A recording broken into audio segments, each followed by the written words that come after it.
Are you curious on how to adopt a raw vegan diet, but you just don't know where to start? Well, you came to the right place. I started this journey in 2020, and it was all because I was trying to heal an autoimmune illness known as psoriasis. I had it all over my body and my scalp, and I had lost the majority of my hair.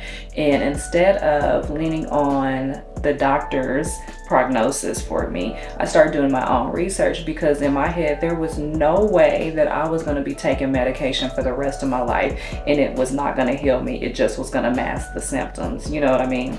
So I started doing all this research on different diets that can help autoimmune illnesses, and I went through a lot of them until I got to the raw vegan diet. And something hit different about this diet because it was so simple, it just was easy, and it made a lot of sense to me. And so I want to share 6 tips with you that will help you on your journey if you are considering going raw vegan. And these are some tips that I wish people would have told me in the beginning. So tip number 1, learn what foods that you can eat. Now, this is pretty simple, but I get this question a lot, like on TikTok and Instagram. Everyone is like, well, what fruits do I eat? What vegetables do I eat? So with a raw vegan diet, you are only to consume raw, not cooked or processed. Now, you can have your foods heated up to a temperature of 118 degrees. That is still considered raw vegan. So think about like your dehydrated foods. But let's rewind back. So the foods that you can have is fruits, vegetables, seeds, nuts, fermented foods, and dehydrated foods, and sprouts. So just to give you an example on the fruits, some of my favorite ones are apples, berries, bananas, mangoes, melons. You can have all the fruits that you want.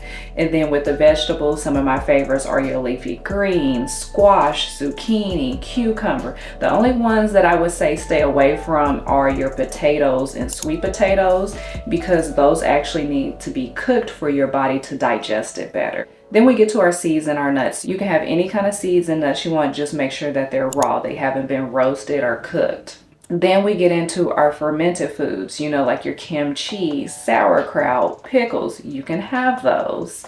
Sprouts, alfalfa, clover, radish, broccoli, you name it, you can have it if it's a sprout. And lastly, you can have dry fruits or dehydrated fruits. You just want to make sure they don't have any added sulfur or sugar to them.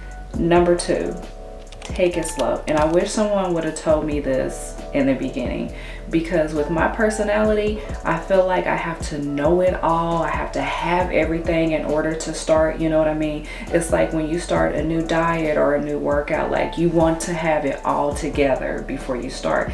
And in life, that's just not true. I feel like, at least for me, I'll set these high expectations for myself, and then when I don't stay committed and consistent, then it makes me feel bad and I feel like I failed. So with this diet, it's simple, but there's a lot to learn. It's a whole lifestyle change, you know what I mean? You're going from cooked foods to eating raw. So take it slow. Also, I would say if you've been eating cooked and processed foods the majority of your life, when you introduce raw foods to your body is going to be like, okay, what we doing here? Like, you tripping. So you might experience gastro issues in the form of constipation, diarrhea, bloating, because you're now getting all this extra fiber, different probiotics into the body, and so sometimes your body is not with it. It's like, hey, hold up, what's going on? So my favorite thing to suggest when people are asking me like, how do I start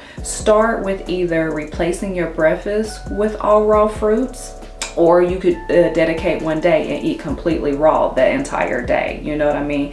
And then as you're more consistent with it, build on, add more meals or add more days. Number 3, keep it simple. Again, I feel like we as humans, we like to overcomplicate things.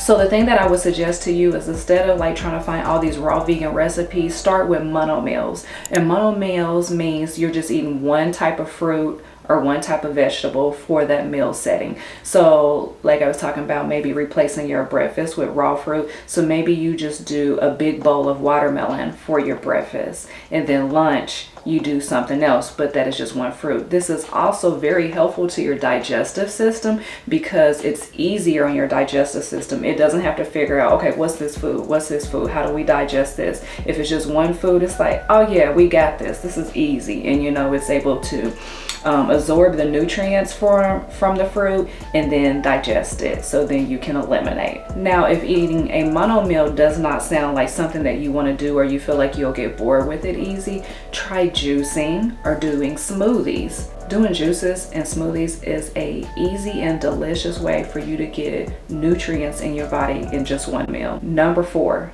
focus on whole plant-based meals. Raw vegan eating is all about eating minimally processed, nutrient-dense foods. So nowadays, there's so many things on the market that are processed that we could just pick up and be like, well, this, you know, checks the box for being vegan, so I can have this. But a lot of these foods that are in the grocery store have been processed with a lot of other ingredients.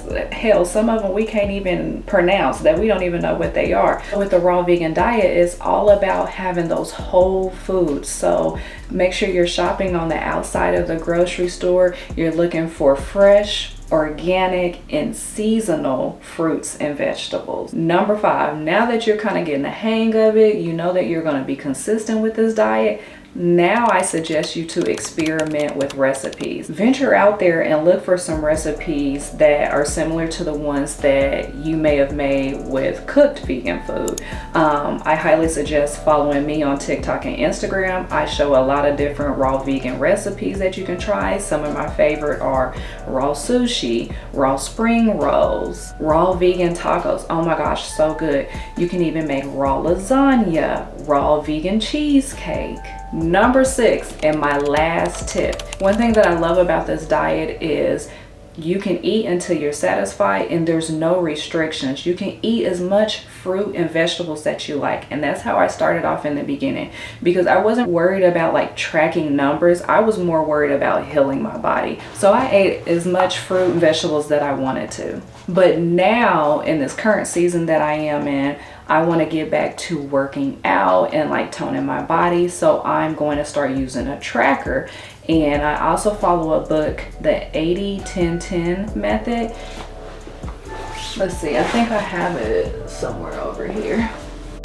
It's called the 80-10-10 diet, and there is a book on it by Dr. Douglas Graham. It looks like this. So basically Dr. Douglas Graham goes into explaining that you want 80% carbs, 10% fat, and 10% protein on a raw vegan diet. And he goes in explaining it, and he has a lot of information to back it up, and how he has helped athletes and all kind of people on this diet like build muscle and heal illnesses. It's a really good book. I highly recommend that you read it. And then there is a tracker that you can use. I believe it's called Chronometer. Let me double check. It's completely free, but it definitely helps you track those macros.